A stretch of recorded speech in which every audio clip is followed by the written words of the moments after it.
मैं आख्या भी प्रोग्राम लेट ना हो जाए क्योंकि कल संडे पता नहीं कल ਨੂੰ मैं जाना है बाहर खेतों वाले पासे तो शायद हो सकता है लेट ना हो जावां ते पर मैं ਤੁਹਾਨੂੰ ਦੱਸ ਦਿਆਂਗਾ ਪਹਿਲਾਂ ਵੀ ਮੈਂ ਪਹੁੰਚ ਸਕਦਾ ਕਿ ਨਹੀਂ ਅਦਰਵਾਈਜ਼ ਕੱਲ ਹੋ ਸਕਦਾ ਛੁੱਟੀ ਹੋ ਜਾਵੇ ਪਰ ਅੱਜ ਦਾ ਪ੍ਰੋਗਰਾਮ ਆਪਾਂ ਸ਼ੁਰੂ ਕਰਦੇ ਹਾਂ ਅਸੀਂ ਇਹਨੂੰ ਮੈਂ ਸਮਝਦਾ ਪ੍ਰੋਗਰਾਮ ਨਾਲੋਂ ਕਥਾ ਕਿਹਾ ਜਾਵੇ ਤਾਂ ਜ਼ਿਆਦਾ ਵਧੀਆ ਰਹੇਗਾ ਬਿਲਕੁਲ ਜੀ ਕਥਾ ਸੁਣਿਆ ਕਰੋ ਸਾਰੇ ਇਹ ਕਥਾ ਅਸੀਂ ਕਰ ਰਹੇ ਹਾਂ ਇਸ ਸਰੀਰ ਦੀ ਬਣਤਰ ਦੀ ਤੇ ਸਰੀਰ ਦੇ ਕੰਮਕਾਰ ਦੀ ਔਰ ਉਸ ਕਥਾ ਦੀ ਵਿਆਖਿਆ ਕਰਦਿਆਂ ਹੋਇਆਂ ਕੱਲ੍ਹ ਦੇ ਲੈਕਚਰ ਵਿੱਚ ਅਸਾਂ ਇਹ ਦੱਸਿਆ ਸੀ ਵੀ ਸਰਕੂਲੇਟਰੀ ਸਿਸਟਮ ਹੈ ਕੀ ਔਰ ਇਹਦਾ ਮੇਨ ਕਰਤਾ ਧਰਤਾ ਕੀ ਹੈ ਔਰ ਉਸ ਕਰਤਾ ਧਰਤਾ ਦੀ ਡਿਟੇਲ ਅਸੀਂ ਹਾਰਟ ਦੀ ਸਾਰੀ ਦਿੱਤੀ ਸੀਗੀ ਬਈ ਹਾਰਟ ਦੇ 3 ਪਰਦੇ ਹੁੰਦੇ ਹੈ ਔਰ ਜਿਹੜੇ ਤਿੰਨੋਂ ਪਰਦੇ ਨੇ ਪੇਰੀਕਾਰਡੀਅਮ ਹੈ ਔਰ ਐਪੀਕਾਰਡੀਅਮ ਮਾਇਓਕਾਰਡੀਅਮ ਹੈ ਇੰਡੋਕਾਰਡੀਅਮ ਜਿਹਨੂੰ ਅਸੀਂ ਕਹਿੰਦੇ ਹਾਂ ਜਿਹੜਾ ਸਭ ਤੋਂ ਅੰਦਰ ਦਾ ਪਰਦਾ ਹੁੰਦਾ ਹੈ ਵਿਚਕਾਰਲਾ ਮਾਇਓਕਾਰਡੀਅਮ ਹੁੰਦਾ ਜਿਹੜਾ ਮਸਲ ਦਾ ਪਰਦਾ ਹੁੰਦਾ ਹੈ ਔਰ ਮਸਲ ਵੀ ਇਹਦੇ ਕੁਦਰਤ ਨੇ ਬੜੇ ਸਪੈਸ਼ਲ ਟਾਈਪ ਦੇ ਲਾਏ ਨੇ ਵੀ ਲੈ ਬਈ ਕਾਕਾ ਤੂੰ ਹੁਣ ਚੱਲਿਆ ਕੰਮ ਤੇ ਤੈਨੂੰ ਕਰਤਾ ਆਪਾਂ ਸ਼ੁਰੂ 5ਵੇਂ ਵੀਕ ਤੋਂ ਜੀਵਨ ਦਾ ਜਦੋਂ 5ਵਾਂ ਵੀਕ ਹੁੰਦਾ ਹੈ ਉਦੋਂ ਹਾਰਟ ਫੁੱਲ ਫਲੈਸ਼ਡ ਹਾਲਾਂਕਿ ਸਭ ਤੋਂ ਪਹਿਲਾ ਆਰਗਨ ਇਹ ਹੈ ਸਰੀਰ ਦਾ ਜਦੋਂ ਓਵਮ ਤੇ ਸਪਰਮ ਮਿਲਦੇ ਨੇ ਜੋ ਬਣਨਾ ਸ਼ੁਰੂ ਹੁੰਦਾ ਹੈ ਅੰਗਾਂ ਦੇ ਵਿੱਚੋਂ ਸਭ ਤੋਂ ਪਹਿਲਾਂ ਹਾਰਟ ਬਣਦਾ ਹੈ ਔਰ ਸਭ ਤੋਂ ਪਹਿਲਾਂ ਹੱਡੀ ਜਿਹੜੀ ਬਣਦੀ ਉਹ ਹਸਲੀ ਦੀ ਹੱਡੀ ਬਣਦੀ ਆ ਸਾਡੀ ਕਲੈਵੀਕਲ ਜਿਹੜੀ ਔਰ ਹਾਰਟ 5ਵੇਂ ਹਫ਼ਤੇ ਤੱਕ ਫੁੱਲ ਫਲੈਸ਼ਡ ਬਣ ਕੇ ਤਿਆਰ ਹੋ ਚੁੱਕਿਆ ਹੁੰਦਾ ਹੈ ਔਰ ਉਸ ਤੋਂ ਬਾਅਦ ਫਿਰ ਇਹ ਕਾਰਵਾਈ ਸ਼ੁਰੂ ਕਰਦਾ ਉਹ ਕਹਿੰਦਾ ਲੈ ਵੀ ਹੁਣ ਇਸ ਸਰੀਰ ਦੇ ਆਖਰੀ ਸਵਾਸ ਤੱਕ ਤੇਰਾ ਕੰਮ ਹੈ ਚੱਲਦੇ ਰਹਿਣਾ ਤੂੰ ਨਹੀਂ ਬੰਦ ਹੋਣਾ ਤੂੰ ਚੱਲਦੇ ਰਹਿਣਾ ਆ ਤੇਰਾ ਬੰਦ ਹੋਣਾ ਜਿਹੜਾ 3 to 5 ਮਿੰਟਸ ਮੈਕਸੀਮਮ ਅਗਰ ਬੰਦ ਤੂੰ ਹੋ ਗਿਆ ਤੇ ਫਿਰ ਤੈਨੂੰ ਚਾਲੂ ਨਹੀਂ ਕੀਤਾ ਜਾ ਸਕਦਾ ਇਸ ਕਰਕੇ ਤੂੰ ਬੰਦ ਨਹੀਂ ਹੋਣਾ ਔਰ ਇਸ ਕਰਕੇ ਹੀ ਇਹਦੇ ਵਾਸਤੇ ਜਿਹੜੀਆਂ ਸਾਡੀਆਂ ਮਾਸਪੇਸ਼ੀਆਂ ਦੀ ਬਣਤਰ ਸਾਰੀ ਸਰੀਰ ਦੇ ਵਿੱਚ ਹੈਗੀ ਹੈ ਨਾ ਉਹ ਮਾਸਪੇਸ਼ੀਆਂ ਦੀ ਬਣਤਰ ਇਹਦੀ ਨਹੀਂ ਹੈਗੀ ਉਹਦੇ 'ਚ ਜਿਹੜਾ ਤਾਣਾ ਪੇਟਾ ਬਣਿਆ ਹੋਇਆ ਹੈ ਨਾ ਉਹ ਇਸ ਤਰ੍ਹਾਂ ਦੀਆਂ ਮਜ਼ਬੂਤ ਰੱਸੀਆਂ ਦਾ ਬਣਿਆ ਹੋਇਆ ਜਿਵੇਂ ਅਸੀਂ ਜਾਲ ਲੈਂਟਰ ਪਾਉਣ ਵਾਸਤੇ ਜਾਲ ਬੁਣਦੇ ਹਨ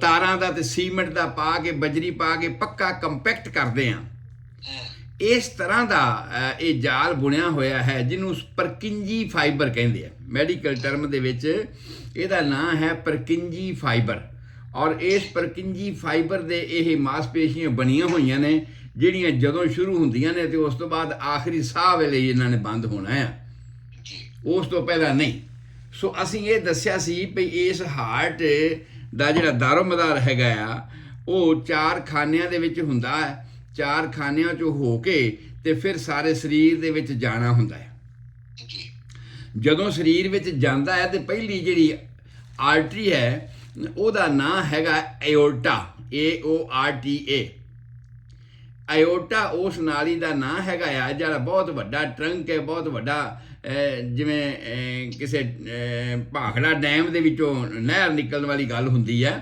ਤੋ ਇਸ ਤਰ੍ਹਾਂ ਦਾ ਉਹ ਟੈਂਕ ਹੈਗਾ ਤੇ ਉਹ ਕੁਛ ਦੂਰੀ 'ਤੇ ਜਾ ਕੇ ਇਹਦੇ ਵਿੱਚ ਇੱਕ ਮੋੜ ਪੈਂਦਾ ਹੈ ਡਾਈਵਰਸ਼ਨ ਮੋੜ ਪੈਂਦਾ ਹੈ ਔਰ ਮੋੜ ਇਸ ਤਰ੍ਹਾਂ ਪੈਂਦਾ ਹੈ ਕਿ ਪਹਿਲਾਂ ਇਹ ਅਗਲੇ ਪਾਸੇ ਹੁੰਦਾ ਆ ਤੇ ਫਿਰ ਇਹ ਪਿਛਲੇ ਪਾਸੇ ਰੀੜ੍ਹ ਦੀ ਹੱਡੀ ਦੇ ਨਾਲ ਚਲਾ ਜਾਂਦਾ ਹੈ ਸਭ ਤੋਂ ਪਹਿਲਾਂ ਸ਼ੁਰੂ ਹੁੰਦਾ ਹੈ ਤੇ ਅਗਲੇ ਪਾਸੇ ਹੁੰਦਾ ਹੈ ਖੱਬੇ ਪਾਸੇ ਖੱਬੇ ਖਾਨੇ ਵਿੱਚੋਂ ਲੈਫਟ ਵੈਂਟਰੀਕਲ ਦੇ ਵਿੱਚੋਂ ਇਹ ਐਓਰਟਾ ਸ਼ੁਰੂ ਹੁੰਦੀ ਹੈ ਤੇ ਹਾਰਟ ਦੇ ਅਗਲੇ ਪਾਸੇ ਉਤਲੇ ਪਾਸੇ ਹੀ ਆਉਂਦੀ ਜਦੋਂ ਹਾਰਟ ਦੇ ਉੱਪਰਲੇ ਸਿਰੇ ਤੇ ਪਹੁੰਚਦੀ ਜਿਹੜਾ ਤਿਕੋਣ ਵਰਗਾ ਗੋਲਾਈ ਵਾਲਾ ਹੈਗਾ ਆ ਉਸ ਥਾਂ ਤੇ ਇਹ ਮੋੜ ਪੈਂਦਾ ਹੈਗਾ ਇਹਨੂੰ ਆਇਓਰਟਿਕ ਆਰਚ ਕਹਿੰਦੇ ਆ ਘੁਮਾਓ ਪੈਂਦੇ ਹੈ ਇਸ ਤਰ੍ਹਾਂ ਦਾ ਅੱਧੇ ਚੰਦ ਵਰਗਾ ਇਹਦਾ ਘੁਮਾਓ ਹੁੰਦਾ ਆ ਔਰ ਇਹ ਰੀੜ੍ਹ ਦੀ ਹੱਡੀ ਵਾਲੇ ਪਾਸੇ ਨੂੰ ਮੁੜ ਜਾਂਦੀ ਹੈ ਤੇ ਉਸ ਤੋਂ ਬਾਅਦ ਫਿਰ ਰੀੜ੍ਹ ਦੀ ਹੱਡੀ ਦੇ ਨਾਲ ਹੇਠਾਂ ਵਾਲੇ ਪਾਸੇ ਜਾਣੀ ਸ਼ੁਰੂ ਹੋ ਜਾਂਦੀ ਹੈ ਔਰ ਜਿਵੇਂ ਜਿਹੜੇ ਏਰੀਏ ਦੇ ਵਿੱਚੋਂ ਇਹ ਲੰਘਦੀ ਹੈ ਉਸ ਏਰੀਏ ਦੇ ਵਿੱਚ ਇਹਦਾ ਨਾਂ ਵੱਖਰਾ ਹੁੰਦਾ ਜਾਂਦਾ ਨਾਲੀ ਇੱਕੋ ਹੀ ਹੈ ਜੇ ਛਾਤੀ ਦੇ ਵਿੱਚੋਂ ਜਦੋਂ ਇਹ ਲੰਘਦੀ ਹੈ ਤੇ ਉਦੋਂ ਇਹਦਾ ਨਾਂ ਹੋ ਜਾਂਦਾ ਥੋਰੈਸਿਕ ਐਓਰਟਾ ਛਾਤੀ ਦੀ ਐਓਰਟਾ ਜਦੋਂ ਉਹ ਪੇਟ ਦੇ ਵਿੱਚੋਂ ਲੰਘਦੀ ਹੈ ਤੇ ਪੇਟ ਦੇ ਵਿੱਚ ਇਹਦਾ ਨਾਂ ਹੁੰਦਾ ਹੈ ਐਬਡੋਮੀਨਲ ਐਓਰਟਾ। ਅੱਗੇ ਫਿਰ ਇਹਦੀਆਂ ਦੋ ਬ੍ਰਾਂਚਾਂ ਹੋ ਜਾਂਦੀਆਂ, ਰਾਈਟ ਇਲੀਅਕ ਤੇ ਲੈਫਟ ਇਲੀਅਕ। ਦੋ ਤਰ੍ਹਾਂ ਦੀਆਂ ਇਹਦੀਆਂ ਬ੍ਰਾਂਚਾਂ ਹੋ ਜਾਂਦੀਆਂ ਨੇ, ਇੱਕ ਸੱਜੀ ਲੱਤ ਨੂੰ ਜਾਂਦੀ ਹੈ ਤੇ ਇੱਕ ਖੱਬੀ ਲੱਤ ਨੂੰ ਜਾਂਦੀ ਹੈ। ਇਸੇ ਤਰ੍ਹਾਂ ਹੀ ਉੱਪਰ ਵਾਲੇ ਪਾਸੇ ਨੂੰ ਜਾਣ ਵਾਸਤੇ ਸਾਡੀਆਂ ਦੋ ਕੈਰੋਟਿਡ ਆਰਟਰੀਆਂ ਨੇ, ਜਿਹੜੀਆਂ ਉੱਪਰ ਧੌਣ ਨੂੰ ਜਾਂਦੀਆਂ ਨੇ ਤੇ ਬ੍ਰੇਨ ਨੂੰ ਉਹ ਸਪਲਾਈ ਕਰਦੀਆਂ ਨੇ, ਤੇ ਉਹਦੇ ਵਿੱਚੋਂ ਹੀ ਬ੍ਰਾਂਚਾਂ ਨਿਕਲਦੀਆਂ ਨੇ ਜਿਹੜੀਆਂ ਸਾਡੀਆਂ ਬਾਹਾਂ ਨੂੰ ਸਪਲਾਈ ਕਰਦੀਆਂ ਨੇ। ਸੋ ਇਹ ਇਸ ਤਰ੍ਹਾਂ ਦਾ ਤਾਣਾ ਪੇਟਾ ਹੈਗਾ ਆ। ਔਰ ਜਿਹੜੀ ਸਭ ਤੋਂ ਪਹਿਲਾਂ ਦਿਲ ਦੇ ਵਿੱਚੋਂ ਨਿਕਲਦੀ ਹੈ ਚੀਜ਼, ਉਹਨੂੰ ਅਸੀਂ ਕਹਿੰਦੇ ਹਾਂ ਆਰਟਰੀ। ਔਰ ਜਦੋਂ ਇਹ ਬਿਲਕੁਲ ਬਰੀਕ ਹੁੰਦੀ ਜਾਂਦੀ ਹੈ ਅੱਗੇ ਅੱਗੇ, ਜਿਵੇਂ ਜਿਵੇਂ ਦੂਰੀ ਤੇ ਜਾਂਦੀ ਹੈ, ਨਹਿਰਾਂ ਜਿਵੇਂ ਬਹੁਤ ਵੱਡੀਆਂ ਨਿਕਲਦੀਆਂ ਨੇ ਤੇ ਅੱਗੋਂ ਬਹੁਤ ਬਰੀਕ ਟੇਲਾਂ ਤੇ ਹੁੰਦੀਆਂ ਜਾਂਦੀਆਂ ਨੇ, ਜਿਵੇਂ ਟੇਲਸ ਪੂਛ ਨਿਕਲਦੀ ਹੁੰਦੀ ਹੈ, ਇਸ ਤਰ੍ਹਾਂ ਉਹ ਘੱਟ, ਪਾਣੀ ਵੀ ਘੱਟ ਹੁੰਦਾ ਜਾਂਦਾ, ਪ੍ਰੈਸ਼ਰ ਵੀ ਘਟਦਾ ਜਾਂਦਾ ਤੇ ਬਰੀਕ ਹੁੰਦੀਆਂ ਜਾਂਦੀਆਂ ਨੇ। ਔਰ ਉਸ ਨੂੰ ਅਸੀਂ ਕਹਿੰਦੇ ਹਾਂ ਆਰਟਰੀਓਲਸ। ਔਰ ਆਰਟਰੀਓਲਸ ਜਿਹੜੀਆਂ ਨੇ ਉਹ ਇੰਨੀਆਂ ਜ਼ਿਆਦਾ ਬਰੀਕ ਹਨ, ਜਿਹਨੂੰ ਅਸੀਂ ਪੰਜਾਬੀ 'ਚ ਕਹਿੰਦੇ ਹਾਂ ਰਤਵਾਲਾਂ, ਵਾਲ ਵਰਗੀਆਂ, ਵਾਲ ਵਰਗੀਆਂ ਬਰੀਕ ਹੋ ਜਾਂਦੀਆਂ ਨੇ। ਔਰ ਫਿਰ ਇਹ ਅੱਗੇ ਜਾ ਕੇ ਜੁੜਦੀਆਂ ਨੇ ਉਸ ਵੇਨ ਦੇ ਆਖਰੀ ਹਿੱਸੇ ਨਾਲ ਜਿੱਥੇ ਇਹਨਾਂ ਦੀ ਕਨਵਰਸ਼ਨ ਹੋਣੀ ਹੈ, ਠੀਕ ਹੈ। ਔਰ ਉਹਨਾਂ ਨੂੰ ਅਸੀਂ ਕਹਿੰਦੇ ਹਾਂ ਵੇਨੀਓਲਸ। ਆਰਟਰੀਓਲਸ ਤੇ ਵੇਨੀਓਲਸ ਆਪਸ ਵਿੱਚ ਜੁੜਦੀਆਂ ਨੇ, ਜਿਵੇਂ ਸਾਡੇ ਪੋਟੇ ਆ ਉਂਗਲ ਦੇ। ਇੱਥੇ ਆ ਕੇ ਅਖੀਰ ਦੇ ਵਿੱਚ ਖੂਨ ਤਾਂ ਇੱਥੋਂ ਤੱਕ ਪਹੁੰਚਦਾ ਆ, ਔਰ ਇੱਥੋਂ ਫਿਰ ਖੂਨ ਨੇ ਵਾਪਸੀ ਜਾਣਾ ਹੈਗਾ, ਤੇ ਉਹ ਪੋਰਸ਼ਨ ਨੂੰ ਅਸੀਂ ਕਹਿੰਦੇ ਹਾਂ ਵੇਨੀਓਲਸ। ਔਰ ਜਿਵੇਂ ਅਸੀਂ ਦੱਸਿਆ ਅੱਗੇ ਕਈ ਵੇਰਾਂ ਇਹ ਗੱਲ ਕੀਤੀ ਹੈ ਵੀ ਸਰੀਰ ਦੇ ਵਿੱਚ ਦਰਵਾਜ਼ੇ ਲੱਗ ਕੇ ਨਹੀਂ ਕੰਮ ਹੋਇਆ, ਪਰਮੀਏਬਿਲਿਟੀ ਦੇ ਨਾਲ ਹੋਇਆ। ਪਰਮੀਏਬਿਲਿਟੀ ਕਹਿੰਦੇ ਆ ਜਿਵੇਂ ਅਸੀਂ ਲੱਸੀ ਜਾਂ ਚਾਹ ਪੁਣਦੇ ਆ ਪੋਣੇ ਦੇ ਵਿੱਚੋਂ, ਪ੍ਰੈਸ਼ਰ ਦੇ ਨਾਲ, ਪ੍ਰੈਸ਼ਰ ਦੇ ਨਾਲ ਅਸੀਂ ਪੁਣਦੇ ਆ, ਤੇ ਜਿੰਨਾ ਵਿੱਚੋਂ ਪ੍ਰੈਸ਼ਰ ਜ਼ਿਆਦਾ ਹੋਏਗਾ ਉਹਨਾਂ ਧੱਕਾ ਲੱਗ ਕੇ ਤੇ ਦੂਜੇ ਪਾਸੇ ਗਾਂ ਖੂਨ ਜ਼ਿਆਦਾ ਜਾਏਗਾ ਤੇ ਵਾਪਸੀ ਵਾਸਤੇ ਵੀ ਜ਼ਿਆਦਾ ਜਾਏਗਾ। ਜੇ ਪ੍ਰੈਸ਼ਰ ਘਟ ਗਿਆ ਤੇ ਉਹਦੇ ਮੁਤਾਬਕ ਖੂਨ ਅੱਗੇ ਨਹੀਂ ਜਾਣਾ। ਜਿਵੇਂ ਕੱਲ ਇੱਕ ਆਪਾਂ ਕੁਐਸਚਨ ਵੀ ਹੱਲ ਕੀਤਾ ਸੀ ਵੀ ਪੈਰ ਠੰਡੇ ਕਿਉਂ ਰਹਿੰਦੇ, ਉਹ ਵੀ ਇਹਦੇ ਨਾਲ ਹੀ ਸੰਬੰਧਿਤ ਹੈ, ਪ੍ਰੈਸ਼ਰ ਦੇ ਨਾਲ ਹੀ। ਕਿਉਂਕਿ ਇਹ ਸਾਰਾ ਦਾਰੋ ਮਦਾਰ ਐ ਨਹੀਂ ਹੈਗਾ ਵੀ ਇਹ ਮੋਗਾ ਤੁਰਿਆ ਆਉਂਦਾ ਤੇ ਮੋਗਾ ਇੱਥੋਂ ਫਿਰ ਵਾਪਸ ਮੁੜ ਗਿਆ ਤੇ ਇੱਥੇ ਫਿਰ ਵਾਪਸ ਪਿਛਾਂਹ ਨੂੰ ਨਹਿਰ ਨੂੰ ਜਾਣਾ ਸ਼ੁਰੂ ਹੋ ਜਾਊਗਾ, ਇਹ ਨਹੀਂ ਹੁੰਦਾ। ਇਹਦੇ ਵਿੱਚ ਪਰਮੀਏਬਿਲਿਟੀ ਹੈ, ਪ੍ਰੈਸ਼ਰ ਦੇ ਨਾਲ ਹੀ ਵੇਨੀਓਲਸ ਦੇ ਵਿੱਚੋਂ ਆਰਟਰੀ, ਜਿਹੜੀਆਂ ਆਰਟਰੀਜ਼ ਨੇ, ਬਰੀਕ ਆਰਟਰੀਜ਼ ਰਤਵਾਲਾਂ ਨੇ, ਉਹਨਾਂ ਦੇ ਵਿੱਚੋਂ ਵੇਨੀਓਲਸ ਦੇ ਵਿੱਚ ਜਾਣਾ ਸ਼ੁਰੂ ਹੋ ਜਾਂਦਾ, ਔਰ ਪ੍ਰੈਸ਼ਰ ਦੇ ਨਾਲ ਹੀ ਜਾਣਾ ਹੁੰਦਾ। ਜੇ ਪ੍ਰੈਸ਼ਰ ਨਹੀਂ ਹੈਗਾ ਤਾਂ ਫਿਰ ਨਹੀਂ ਜਾਣਾ। ਇਸੇ ਕਰਕੇ ਤੁਸੀਂ ਵੇਖਿਆ ਹੋਣਾ ਕਈ ਬਜ਼ੁਰਗਾਂ ਦੀਆਂ ਉਂਗਲਾਂ ਸੁੱਕਣੀਆਂ ਸ਼ੁਰੂ ਹੋ ਜਾਂਦੀਆਂ ਨੇ, ਕਈ ਪੈਰਾਂ ਦੀਆਂ ਸਾਈਡਾਂ ਜਿਹੜੀਆਂ ਨੇ ਜਾਂ ਪੈਰਾਂ ਦੇ ਪੋਟੇ ਜਿਹੜੇ ਨੇ ਜਾਂ ਕਈਆਂ ਦੇ ਨਹੁੰ ਜਿਹੜੇ ਨੇ ਬੁਢਾਪੇ ਵਿੱਚ ਜਾ ਕੇ ਸੁੱਕਣ ਲੱਗ ਪੈਂਦੇ ਆ। ਇਸੇ ਕਰਕੇ ਹੀ ਕਿ ਉਹਨਾਂ ਦੇ ਵਿੱਚ ਇੰਨਾ ਪ੍ਰੈਸ਼ਰ ਨਹੀਂ ਰਹਿੰਦਾ ਕਿ ਉਹਨਾਂ ਤੱਕ ਪੂਰੀ ਤਰ੍ਹਾਂ ਖੂਨ ਪਹੁੰਚ ਸਕੇ। ਔਰ ਉਹ ਜਿਵੇਂ ਦਰਖਤ ਦੇ ਉੱਪਰ ਵੱਡੇ ਵੱਡੇ ਛਿੱਲ ਰਹਿੰਦੀ ਹੈ ਨਾ ਸੁੱਕ ਕੇ, ਇਸ ਤਰ੍ਹਾਂ ਦੇ ਨਹੁੰ ਹੋਣੇ ਸ਼ੁਰੂ ਹੋ ਜਾਂਦੇ ਨੇ। ਜਿਹੜੇ ਦੂਰ ਦੇ ਹਿੱਸੇ ਨੇ ਉਹਨਾਂ ਦੇ ਵਿੱਚ ਵੀ, ਉਹ ਦੂਰ ਦੇ ਹਿੱਸਿਆਂ ਵਿੱਚ ਵੀ ਇਹੀ ਕੰਡੀਸ਼ਨ ਵਾਪਰਨੀ ਸ਼ੁਰੂ ਹੋ ਜਾਂਦੀ ਹੈ ਵੀ ਸਪਲਾਈ ਨਹੀਂ ਹੋ ਰਹੀ। ਸਪਲਾਈ ਨਾ ਹੋਣ ਕਰਕੇ ਉਹ ਹਿੱਸੇ ਜਿਹੜੇ ਨੇ ਸੁੱਕ ਜਾਂਦੇ ਨੇ। ਔਰ ਕੰਮ ਕੀ ਹੈ ਆਖਰੀ ਹਿੱਸਿਆਂ, ਵੇਨ ਦਾ ਕੰਮ ਕੀ ਹੈ ਕਿ ਉਸ ਵੇਨ ਨੇ ਉੱਥੋਂ ਦਾ ਗਾਰਬੇਜ ਲੈ ਕੇ ਵਾਪਸ ਜਾਣਾ ਆ, ਤੇ ਹੁਣ ਜਦੋਂ ਉੱਥੇ ਖੂਨ ਪਹੁੰਚਿਆ ਹੀ ਨਹੀਂ ਤੇ ਵੇਨ ਨੇ ਵਾਪਸ ਕੀ ਲੈ ਕੇ ਜਾਣਾ ਹੈਗਾ?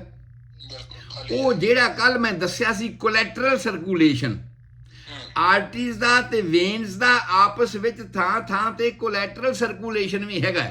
ਵੀ ਅੱਗੋਂ ਵੇਨ ਆਰਟਰੀ ਜਿਹੜੀ ਉਹ ਬੰਦ ਹੋ ਗਈ, ਆਰਟਰੀਓਲਸ ਜਿਹੜੀ ਹੈ ਉਹ ਬੰਦ ਹੋ ਗਈ, ਉੱਥੇ ਜਾਂਦਾ ਹੀ ਨਹੀਂ, ਖੂਨ ਸੁੱਕ ਗਿਆ ਉੱਥੋਂ, ਨਾੜੀ ਜਿਹੜੀ ਹੈ ਟੇਲ ਦੇ, ਤੇ ਪਿਛਲੇ ਪਾਸੇ ਜਿਹੜਾ ਸੰਬੰਧ ਹੈ ਇਹਨਾਂ ਦਾ ਆਪਸ ਵਿੱਚ, ਉਹਦੇ ਰਾਹੀਂ ਉੱਥੋਂ ਹੀ ਵਾਪਸੀ ਹੋਣੀ ਸ਼ੁਰੂ ਹੋ ਜਾਂਦੀ ਹੈ।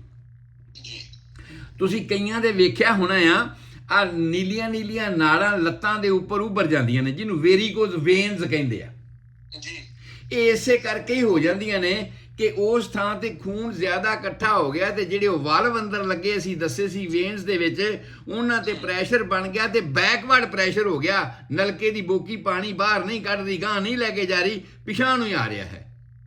ਉਹ ਨਾੜਾਂ ਫੁੱਲ ਜਾਂਦੀਆਂ ਨੇ, ਜਿਹਨੂੰ ਅਸੀਂ ਵੇਰੀਕੋਜ਼ ਵੇਨਸ ਕਹਿੰਦੇ ਹਾਂ। ਸੋ ਅਸੀਂ ਇਹ ਗੱਲ ਕਰ ਰਹੇ ਹਾਂ ਕਿ ਇਹ ਜਿਹੜੀਆਂ ਆਰਟਰੀਓਲਸ ਨੇ ਇਹ ਵੇਨੀਓਲਸ ਦੇ ਵਿੱਚ ਕਨਵਰਟ ਹੁੰਦੀਆਂ ਨੇ, ਪਰ ਵੇਨੀਓਲਸ ਤੱਕ ਜਾਂਦਿਆਂ ਜਾਂਦਿਆਂ, ਬੁਢਾਪੇ ਤੱਕ ਜਾਂਦਿਆਂ ਜਾਂਦਿਆਂ ਇੰਨਾ ਪ੍ਰੈਸ਼ਰ ਨਹੀਂ ਰਹਿ ਜਾਂਦਾ ਕਿ ਖੂਨ ਵਿੱਚ ਨਹੁੰਾਂ ਦੇ ਵਿੱਚ ਪੂਰਾ ਖੂਨ ਜਾ ਸਕੇ, ਸੁੱਕਣੇ ਸ਼ੁਰੂ ਹੋ ਜਾਂਦੇ ਨੇ। ਅੱਡੀਆਂ ਦੂਰ ਦਾ ਹਿੱਸਾ ਹੈਗਾ, ਅੱਡੀਆਂ ਦੇ ਬਾਹਰ ਪੈਰਾਂ ਦਾ ਹਿੱਸਾ ਹੈਗਾ ਆ, ਸਾਡੇ ਉਂਗਲਾਂ ਦੇ ਪੋਟੇ ਇਹ ਦੂਰ ਦਾ ਹਿੱਸਾ ਹੈਗਾ ਆ। ਔਰ ਇਹਨਾਂ ਥਾਵਾਂ ਤੇ ਇਹ ਚੀਜ਼ ਖੂਨ ਨਹੀਂ ਪਹੁੰਚਦਾ ਤੇ ਸੁੱਕਣੀਆਂ ਸ਼ੁਰੂ ਹੋ ਜਾਂਦੀਆਂ ਨੇ, ਵਿਆਈਆਂ ਫਟਣੀਆਂ ਸ਼ੁਰੂ ਹੋ ਜਾਂਦੀਆਂ ਨੇ। ਉਹ ਤਾਂ ਸਾਰੀਆਂ ਦਾ ਕਾਰਨ ਸਿਰਫ ਇਹ ਹੁੰਦਾ ਕਿ ਖੂਨ ਦੀ ਸਪਲਾਈ ਪੂਰੀ ਨਹੀਂ ਹੋ ਰਹੀ, ਪ੍ਰੈਸ਼ਰ ਪੂਰਾ ਪਿੱਛੋਂ ਨਹੀਂ ਆ ਰਿਹਾ, ਜਿਸ ਕਰਕੇ ਇਹ ਐਸਾ ਹੋ ਰਿਹਾ ਹੈਗਾ। ਸੋ ਹੁਣ ਅਗਲੀ ਗੱਲ ਆਈ ਵੀ ਇਸੇ ਤਰ੍ਹਾਂ ਹੀ ਇਹ ਜਿਹੜੇ ਸਰਕੂਲੇਸ਼ਨ ਹਨ, ਅਸੀਂ ਜਿਹੜਾ ਮੇਨ ਸਰਕੂਲੇਸ਼ਨ ਹੈ ਦਿਲ ਤੋਂ ਦਿਲ ਤੱਕ, ਦਿਲ ਤੋਂ ਜਾਣਾ ਤੇ ਦਿਲ ਵਿੱਚ ਵਾਪਸ ਆਉਣਾ, ਇਹਨੂੰ ਅਸੀਂ ਸਿਸਟੇਮਿਕ ਸਰਕੂਲੇਸ਼ਨ ਕਹਿੰਦੇ ਹਾਂ। ਪੂਰੇ ਸਿਸਟਮ ਨੂੰ ਇਨਵਾਲਵ ਕਰਦਾ ਹੈ, ਪੂਰੇ ਸਰੀਰ ਨੂੰ ਇਨਵਾਲਵ ਕਰਦਾ ਹੈਗਾ। ਔਰ ਆ ਜਿਹੜੀ ਗੱਲ ਮੈਂ ਹੁਣ ਦੱਸ ਕੇ ਹਟਿਆ ਵੀ ਨਹੁੰਾਂ 'ਚ ਖੂਨ ਨਹੀਂ ਜਾਂਦਾ, ਇਸ ਚੀਜ਼ ਨੂੰ ਪ੍ਰਬੰਧ ਕਰਨ ਵਾਸਤੇ, ਕਿਉਂਕਿ ਸਾਰਾ ਦਾਰੋਮਦਾਰ ਤਾਂ ਸਾਡੇ ਇਸ ਕੰਪਿਊਟਰ ਦਾ ਨਾ ਜਿਹੜਾ ਬ੍ਰੇਨ 'ਚ ਰੱਖਿਆ ਹੋਇਆ, ਤੇ ਜੇ ਬ੍ਰੇਨ ਦੇ ਵਿੱਚ ਹੀ ਇਹ ਖੂਨ ਨਾ ਗਿਆ ਤੇ ਉਹ ਬਿਮਾਰੀ ਨੂੰ ਅਸੀਂ ਕਹਿੰਦੇ ਆ ਐਨੋਕਸੀਆ, ਆਕਸੀਜਨ ਦੀ ਕਮੀ।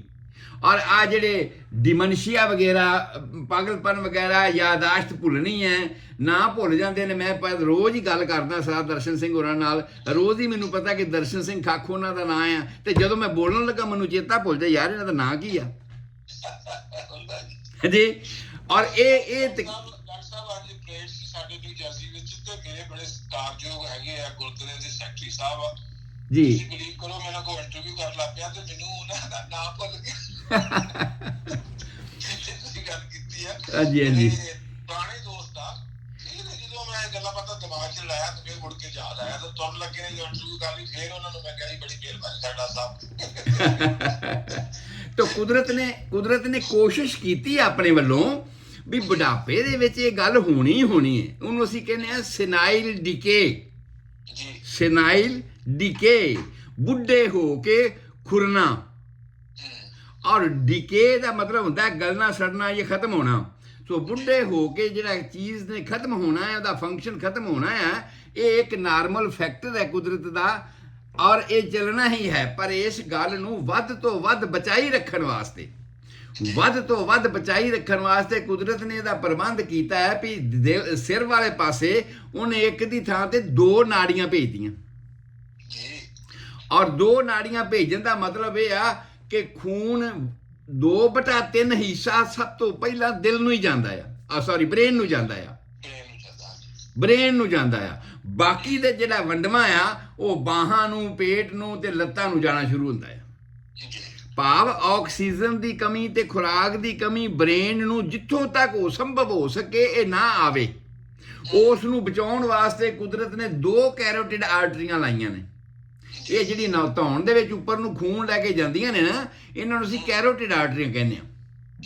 ਔਰ ਇਹ ਬ੍ਰੇਨ ਨੂੰ ਸਪਲਾਈ ਕਰਦੀਆਂ ਨੇ ਖੂਨ, ਔਰ ਪੂਰੇ ਪ੍ਰੈਸ਼ਰ ਨਾਲ ਸਪਲਾਈ ਕਰਦੀਆਂ ਨੇ ਤਾਂ ਕਿ ਉੱਥੇ ਕਮੀ ਪੇਸ਼ੀ ਨਾ ਆਵੇ। ਪਰ ਉਮਰ ਦੇ ਨਾਲ ਨਾਲ ਇਹ ਕਮੀ ਪੇਸ਼ੀ ਆਉਣੀ ਸ਼ੁਰੂ ਹੋ ਹੀ ਜਾਂਦੀ ਹੈ, ਔਰ ਐਸਾ ਯਾਦਾਸ਼ਤ ਭੁੱਲਣ ਵਾਲੀਆਂ ਗੱਲਾਂ ਹੋਣੀਆਂ ਸ਼ੁਰੂ ਹੋ ਹੀ ਜਾਂਦੀਆਂ ਹਨ। ਠੀਕ ਹੈ। ਔਰ ਇਹਦੀ ਡਿਮੈਂਸ਼ੀਆ ਦੇ ਉੱਪਰ ਆਪਾਂ ਇੱਕ ਵੱਖਰਾ ਲੈਕਚਰ ਕਰਾਂਗੇ ਪੂਰਾ, ਕਿ ਇਹ ਜਿਹੜੀ ਯਾਦਾਸ਼ਤ ਭੁੱਲਣ ਵਾਲੀ ਗੱਲ ਸ਼ੁਰੂ ਕਿਵੇਂ ਹੁੰਦੀ ਹੈ ਤੇ ਵੱਧਦੀ ਕਿਵੇਂ ਹੈ ਤੇ ਕਿੱਥੇ ਪਹੁੰਚਦੀ, ਤੇ ਉਦੋਂ ਹਾਲਾਤ ਕੀ ਹੁੰਦਾ। ਬੜਾ ਤਰਸਯੋਗ ਹਾਲਾਤ ਹੁੰਦਾ ਹੈ ਕਿ ਜਿਹੜੇ ਬੱਚਿਆਂ ਨੂੰ ਮੈਂ ਜੰਮਿਆ ਆ, ਜਿਹੜੇ ਬੱਚੇ ਮੇਰੇ ਸਰੀਰ ਦੇ, ਮੇਰੇ ਖੂਨ ਦਾ ਹਿੱਸਾ ਨੇ, ਜਿਨ੍ਹਾਂ ਨੂੰ ਆਪਣੀ ਗੋਦੀ 'ਚ ਮੈਂ ਖਿਠਾਇਆ ਹੈ ਔਰ ਵੱਡੇ ਕੀਤਾ ਹੈ, ਮੇਰੇ ਵੇਂਦਿਆਂ ਉਹ ਵੱਡੇ ਹੋ ਗਏ ਨੇ। ਅੱਜ ਮੇਰੀ ਇਹ ਹਾਲਤ ਆ ਵੀ ਉਹ ਮੇਰੇ ਸਾਹਮਣੇ ਬੈਠੇ ਤੇ ਮੈਨੂੰ ਇਹ ਨਹੀਂ ਪਤਾ ਵੀ ਮੇਰਾ ਇਹਦੇ ਨਾਲ ਸੰਬੰਧ ਕੀ ਹੈ। ਉਹ ਮੈਨੂੰ ਡਾਕਟਰ ਕੋਲ ਲੈ ਕੇ ਆਏ ਨੇ, ਉਹ ਮੈਨੂੰ ਪਾਣੀ ਦਿੰਦੇ ਨੇ, ਉਹ ਮੈਨੂੰ ਰੋਟੀ ਦਿੰਦੇ ਨੇ, ਮੇਰੇ ਮੂੰਹ 'ਚ ਬੁਰਕੀਆਂ ਪਾਉਂਦੇ ਨੇ, ਮੈਨੂੰ ਨਵਾਉਂਦੇ ਧਵਾਉਂਦੇ ਨੇ, ਪਰ ਮੈਨੂੰ ਇਹ ਨਹੀਂ ਸਮਝ ਆਉਂਦੀ ਵੀ ਇਹਦਾ ਨਾਂ ਕੀ ਆ, ਇਹਦਾ ਮੇਰਾ ਸੰਬੰਧ ਕੀ ਹੈ। ਮੈਂ ਵੇਖਿਆ ਇਸ ਤਰ੍ਹਾਂ ਦੇ ਪੇਸ਼ੈਂਟ ਮੇਰੀ ਕਲੀਨਿਕ 'ਚ ਵੀ ਆਉਂਦੇ, ਬੜੀ ਤਰਸਯੋਗ ਹਾਲਤ ਹੁੰਦੀ ਹੈ।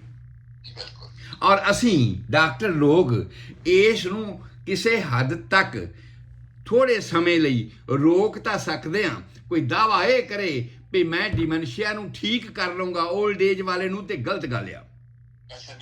ਨੇਚਰ ਦਾ ਪ੍ਰੋਸੈਸ ਹੈ, ਨੇਚਰ ਦਾ ਪ੍ਰੋਸੈਸ ਹੋਣਾ ਹੀ ਹੈ। ਤੁਸੀਂ ਉਹਨੂੰ ਨਹੀਂ ਰੋਕ ਸਕਦੇ, ਤੁਸੀਂ ਉਹਨੂੰ ਠੀਕ ਨਹੀਂ ਕਰ ਸਕਦੇ, ਪਰ ਉਸ ਨੂੰ ਕੁਝ ਸਮੇਂ ਵਾਸਤੇ ਸਲੋ ਕਰ ਸਕਦੇ ਹੋ ਕਿ ਐਸਾ ਨਾ ਹੋਵੇ। ਬੜੀ ਤਰਾਸਦੀ ਵਾਲੀ ਗੱਲ ਹੈ। ਮੈਂ ਇੱਕ ਵਾਰ ਲੈਕਚਰ ਮੇਰਾ ਚੱਲ ਰਿਹਾ ਸੀ ਇਹਦੇ ਉੱਪਰ ਹੀ, ਡਿਮੈਂਸ਼ੀਆ ਦੇ ਉੱਪਰ ਹੀ ਮੇਰਾ ਲੈਕਚਰ ਚੱਲ ਰਿਹਾ ਸੀ, ਔਰ ਤੁਹਾਡੇ ਨੇੜੇ ਆ ਜਸ ਪੰਜਾਬੀ ਟੀਵੀ ਵਾਲੇ ਉਹ ਰਿਕਾਰਡ ਕਰ ਰਹੇ ਸੀ।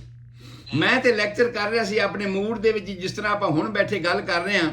ਤੇ ਜਦੋਂ ਮੈਂ ਉਹ ਗੱਲਾਂ ਹਾਲਾਤ ਦੀਆਂ ਦੱਸੀਆਂ ਤੇ ਉਹ ਜਿਹੜੇ ਦੀਪਕ ਹੈਗੇ ਨੇ ਉਹਨਾਂ ਦੇ ਜਿਹੜੇ ਕੰਮ ਕਰਦੇ ਨੇ ਉਹ ਰਿਕਾਰਡਿੰਗ ਕਰਨ ਵਾਲੇ, ਔਰ ਉਹ ਪਿੱਛੇ ਬੈਠੇ ਰੋਈ ਜਾ ਰਹੇ ਸੀ। ਇਹਨਾਂ ਉਹ ਭਾਵਕ ਹੋ ਗਏ ਮੇਰੀਆਂ ਗੱਲਾਂ ਸੁਣ ਕੇ ਵੀ ਹੱਦ ਹੋ ਗਈ ਯਾਰ, ਇਹ ਹਾਲਾਤ ਵੀ ਸਾਡੇ ਤੇ ਵਾਪਰਨਾ ਹੈ ਜਾਂ ਸਾਡੇ ਮਾਪਿਆਂ ਤੇ ਆਇਆ ਹੈ ਤੇ ਅਸੀਂ ਵੇਖਿਆ ਹੈਗਾ, ਸਾਨੂੰ ਤੇ ਪਤਾ ਨਹੀਂ ਸੀ ਵੀ ਇਹ ਗੱਲ ਇਸ ਕਰਕੇ ਹੋ ਰਹੀ ਹੈ। ਹਾਂਜੀ, ਸੋ ਇਸ ਤਰ੍ਹਾਂ ਦਾ ਹਾਲਾਤ ਅਸੀਂ ਫਿਰ ਡਿਸਕਸ ਕਰਾਂਗੇ। ਸਾਡਾ ਹੁਣ ਦਾ ਜਿਹੜਾ ਚੈਪਟਰ ਆ ਉਹ ਇਸ ਹਾਰਟ ਦੇ ਨਾਲ ਸੰਬੰਧਿਤ ਹੈਗਾ। ਤੇ ਹੁਣ ਅਸੀਂ ਇਹ ਗੱਲ ਕਹਿ ਦਿੱਤੀ ਬਈ ਭਾਈ ਹਾਰਟ ਤਾਂ ਇੱਕ ਵੱਡਾ ਲਾਂਗਰੀ ਹੈ, ਸਾਰਿਆਂ ਨੂੰ ਵਰਤਾਵਾ ਦਿੰਦਾ, ਖੂਨ ਦਿੰਦਾ ਆ, ਖੁਰਾਕ ਪਹੁੰਚਾਉਂਦਾ ਆ, ਪਰ ਐਸਾ ਨਹੀਂ ਹੈ ਕਿ ਸਾਰੇ ਦਾ ਸਾਰਾ ਖੂਨ ਆਪ ਲੈ ਲੈ, ਜਿੰਨਾਂ ਨੂੰ ਲੋੜ ਹੈਗੀ ਪਹਿਲਾਂ ਇਹ ਲੈ ਲੈ, ਇਹ ਫੈਲਦਾ ਜਾਵੇ, ਐ ਨਹੀਂ ਹੈ। ਇਹਦੀ ਗੱਲ ਆਪਾਂ ਕੱਲ ਦੱਸੀ ਸੀ ਕਿ ਇਸ ਨੂੰ ਜਿਹੜੀ ਖੁਰਾਕ ਮਿਲਦੀ ਹੈ, ਜਿਹੜਾ ਖੂਨ ਮਿਲਦਾ ਆ, ਉਹ ਜਦੋਂ ਇੱਕ ਵਾਰ ਪੰਪ ਹੋਣ ਦੇ ਨਾਲ ਖੂਨ ਬਾਹਰ ਸਰੀਰ ਨੂੰ ਜਾਂਦਾ ਹੈ ਤੇ ਫਿਰ ਵਾਪਸੀ ਮੁੜ ਕੇ ਆਉਂਦਾ ਆ। ਉਸ ਵਾਪਸੀ ਆਉਣ ਵਾਲੇ ਏਰੀਏ ਦੇ ਵਿੱਚੋਂ ਉੱਥੇ ਇਹਦਾ ਮੋਗਾ ਲੱਗਿਆ ਹੋਇਆ, ਉਹਦੇ ਵਿੱਚੋਂ ਘੱਟ ਪ੍ਰੈਸ਼ਰ ਵਾਲਾ ਖੂਨ ਦਿਲ ਦੇ ਵਿੱਚ ਆਉਂਦਾ ਹੈ। ਉਹਦੀਆਂ ਨਾੜੀਆਂ ਦੀ ਗੱਲ ਆਪਾਂ ਕੱਲ ਕਰ ਚੁੱਕੇ ਸੀ, ਉਹਨੂੰ ਕੋਰੋਨਰੀ ਆਰਟਰੀ ਆਂਦੇ ਆ। ਰਾਈਟ ਤੇ ਲੈਫਟ ਕੋਰੋਨਰੀ ਆਰਟਰੀ ਨੇ ਉਹ ਬ੍ਰਾਂਚਾਂ ਹੁੰਦੀਆਂ ਜਾਂਦੀਆਂ ਨੇ, ਵੇਨੀਓਲਸ ਆਰਟਰੀਓਲਸ ਉਹਦੀਆਂ ਬਣਦੀਆਂ ਜਾਂਦੀਆਂ ਨੇ, ਪਰ ਅਫਸੋਸ ਇਹ ਆ ਕਿ ਇਹ ਆਪਸ ਵਿੱਚ ਮਿਲਦੀਆਂ ਹੀ ਨਹੀਂ। ਕੁਦਰਤ ਨੇ ਆਪਣੇ ਹੱਥ ਵਿੱਚ ਰੱਖ ਲਈ ਮੌਤ ਕਿ ਇਹ ਮੇਰੀ ਜ਼ਿੰਮੇਵਾਰੀ ਹੈ ਵੀ ਭਾਈ ਤੁਸੀਂ ਆਪਣੇ ਆਪ ਨਹੀਂ ਇਹ ਕਰ ਸਕਦੇ, ਮੈਂ ਹੀ ਇਸੇ ਕਰਕੇ ਰੱਖਿਆ ਵੀ ਜਦੋਂ ਐਸੀ ਗੱਲ ਹੋ ਜਾਵੇ ਮਰਨਾ ਹੋਵੇ ਤੇ ਮਰ ਜਾਵੇ। ਮਿਲਦੀ ਹੀ ਨਹੀਂ ਰਾਈਟ ਆਰਟਰੀ ਕੋਰੋਨਰੀ ਆਰਟਰੀ ਦੇ ਨਾਲ। ਸੋ ਉਸ ਤੋਂ ਬਾਅਦ ਆਪਾਂ ਅੱਗੇ ਚੱਲਦੇ ਹਾਂ ਕਿ ਇਸ ਤਰ੍ਹਾਂ ਦੇ ਹੋਰ ਵੀ ਕਈ ਲਾਂਗਰੀ ਹੈਗੇ ਆ ਸਰੀਰ ਦੇ ਵਿੱਚ। ਇਕੱਲਾ ਦਿਲ ਹੀ ਨਹੀਂ ਹੈਗਾ ਲਾਂਗਰੀ, ਉਹ ਵੱਡਾ ਲਾਂਗਰੀ ਹੋ ਸਕਦਾ ਜਿੱਥੋਂ ਸਾਰਿਆਂ ਨੂੰ ਸਪਲਾਈ ਹੁੰਦਾ ਹੋਵੇ, ਪਰ ਇਸ ਤੋਂ ਇਲਾਵਾ ਛੋਟੇ ਛੋਟੇ ਹੋਰ ਲਾਂਗਰੀ ਨੇ। ਉਹ ਕਹਿੰਦੇ ਵੀ ਤੁਸੀਂ ਆਪਣਾ ਲੰਗਰ ਚਲਾਓ, ਆਹ ਲਓ ਸਮਾਨ ਮੇਰੇ ਕੋਲੋਂ ਤੇ ਲੰਗਰ ਤੁਸੀਂ ਆਪਣਾ ਚਲਾਓ। ਔਰ ਉਹਨਾਂ ਦੇ ਵਿੱਚ ਜਿਹੜੇ ਲਾਂਗਰੀ ਹੈਗੇ ਨੇ, ਸਭ ਤੋਂ ਪਹਿਲਾਂ ਹੈਗਾ ਪਲਮੋਨਰੀ ਸਰਕੂਲੇਸ਼ਨ, ਜਿਹਨੂੰ ਫੇਫੜਿਆਂ ਨੂੰ ਖੂਨ ਸਪਲਾਈ ਕਰਨਾ ਹੈ। ਜਿਨ੍ਹਾਂ ਦਾ ਇਹ ਲਾਂਗਰੀ ਉਹ ਨੇ, ਮੇਰੇ ਕਹਿਣ ਤੋਂ ਭਾਵ ਵੀ ਖੂਨ ਤਾਂ ਬਾਹਾਂ ਲੱਤਾਂ ਬਾਹਾਂ 'ਚ ਸਾਰੇ ਜਾਂਦਾ ਹੈਗਾ, ਪਰ ਜਿਨ੍ਹਾਂ ਦੇ ਵਿੱਚ ਖੂਨ ਸਿੱਧੇ ਤੌਰ ਤੇ ਪਹੁੰਚਦਾ ਹੈ ਤੇ ਖੂਨ ਦੇ ਉੱਪਰ ਉਹਨਾਂ ਨੇ ਕਾਰਵਾਈ ਕਰਨੀ ਹੈ।